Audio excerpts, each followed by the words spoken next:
Assalamualaikum warahmatullahi wabarakatuh. Saya di sini perwakilan dari kelompok 2 yang akan memaparkan materi ke-11 yaitu tentang Islam dan globalisasi. Yang mana akan dipaparkan oleh kelompok kami yang pertama yaitu Ade Ubaidah Ulin Nafisa dengan NIM 2020310072. Yang kedua yaitu Ade Putri Triana Latifa NIM 2020310080. Dan yang terakhir ada Wiji Ayu Penggalih dengan NIM 2020310082.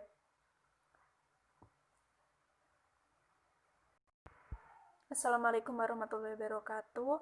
Perkenalkan, nama saya Ubaidulin Nafisa dengan NIM 2020310072. Di sini saya akan memaparkan materi tentang pengertian Islam dan globalisasi. Yang pertama, Islam. Islam dari segi bahasa atau etimologi berasal dari bahasa Arab yang memiliki arti salimah yang mengandung arti selamat, damai, dan sentosa. Dari kata salimah tersebut selanjutnya diubah menjadi bentuk aslama yang mempunyai arti berserah diri masuk kedamaian. Pengertian Islam menurut bahasa dengan pengertian Islam menurut istilah yaitu hanya dengan kepatuhan dan ketaatan kepada kehendak Allah Subhanahu wa taala dan tunduk kepada hukum dan aturan-aturan Allah Subhanahu wa taala. Seseorang dapat mencapai kedamaian yang sesungguhnya dan memperoleh kesucian yang abadi.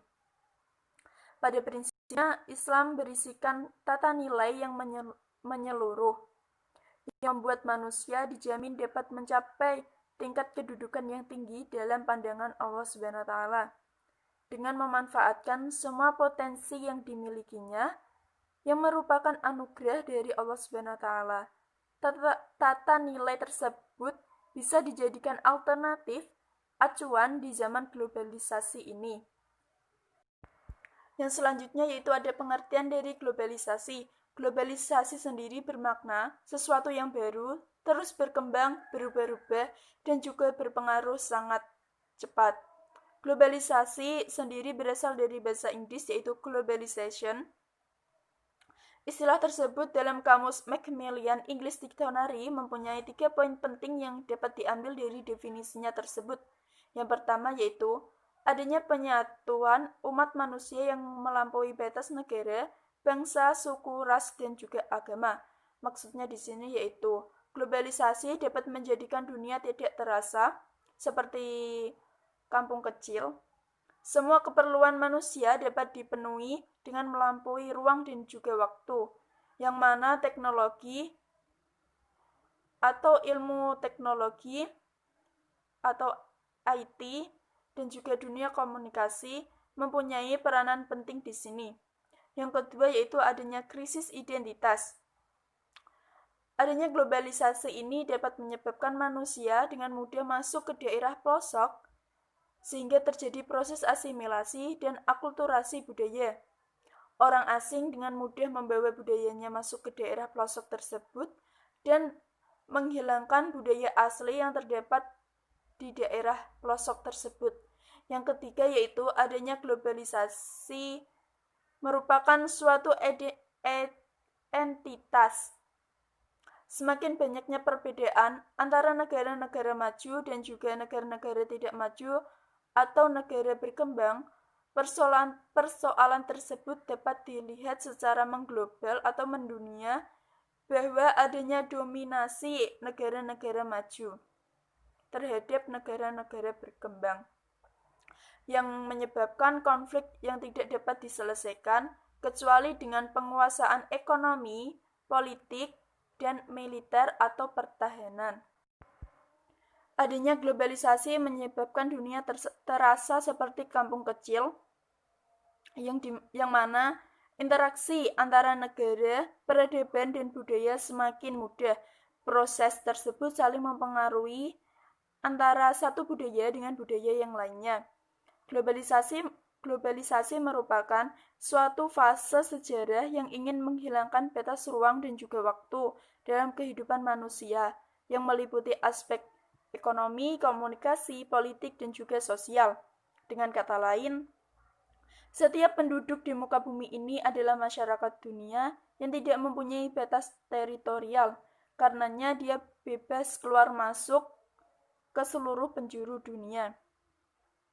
Hal ini setidaknya disebabkan oleh dampak langsung dari keberhasilan revolusi teknologi dan juga revolusi komunikasi.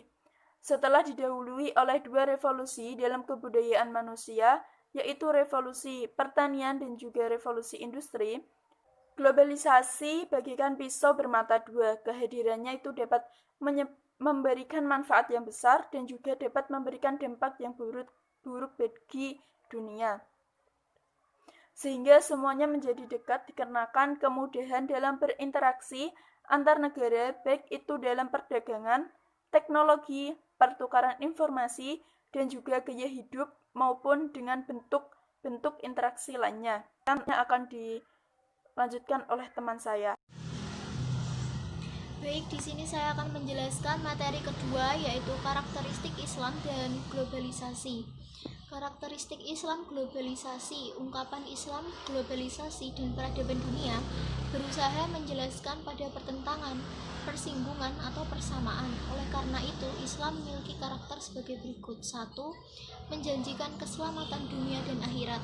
2. Penyerahan diri seorang muslim kepada Allah. Yang ketiga, penyelamatan yang dijanjikan Islam dengan kesempurnaan, komprehensif, dan mendetail. 4. Islam sebagai agama yang sempurna. 5. Islam menjelaskan segala sesuatu yang semuanya itu untuk keselamatan manusia. Yang keenam, tidak ada satupun yang dibiarkan dan tidak diperhatikan di dalam Islam. Yang terakhir, terbaran penyelamatan Islam mencakup pada seluruh alam semesta, bukan sekadar globalisme. Materi selanjutnya yaitu karakteristik globalisasi. Dalam hal-hal yang bersifat duniawi, umat Islam diberi kebebasan seluas-luasnya untuk beradaptasi, berdialog, hidup berdampingan dengan non-Islam. Tetapi ia harus mengetahui prinsip-prinsip Islam.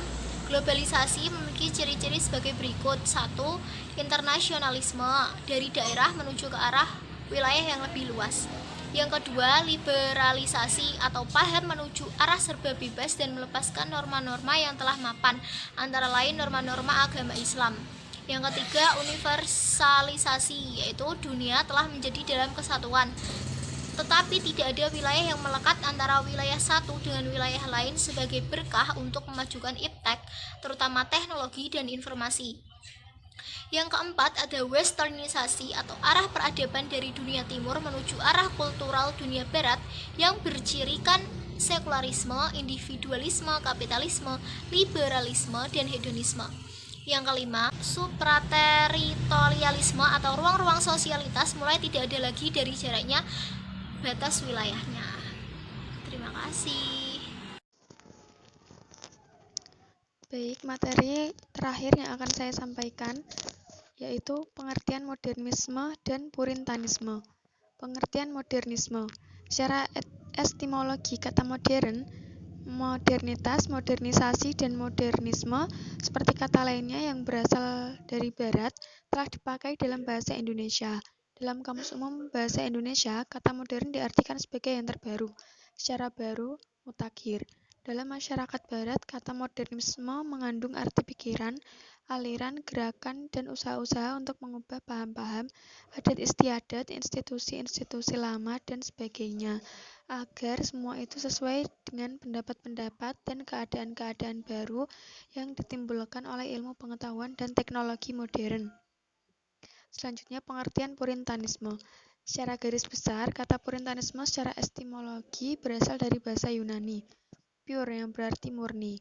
Puritanisme berarti paham dan tingkah laku yang didasarkan pada ajaran kaum Puritan. Puritan memiliki arti orang yang hidup saleh dan yang menganggap kemewahan dan kesenangan sebagai dosa.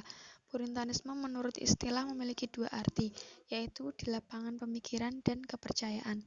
Sekian materi yang dapat saya sampaikan. Kurang lebihnya mohon maaf. Terima kasih. Wassalamualaikum warahmatullahi wabarakatuh. Sekian presentasi dari kelompok 2. Apabila ada salah kata, kami mohon maaf. Wassalamualaikum warahmatullahi wabarakatuh.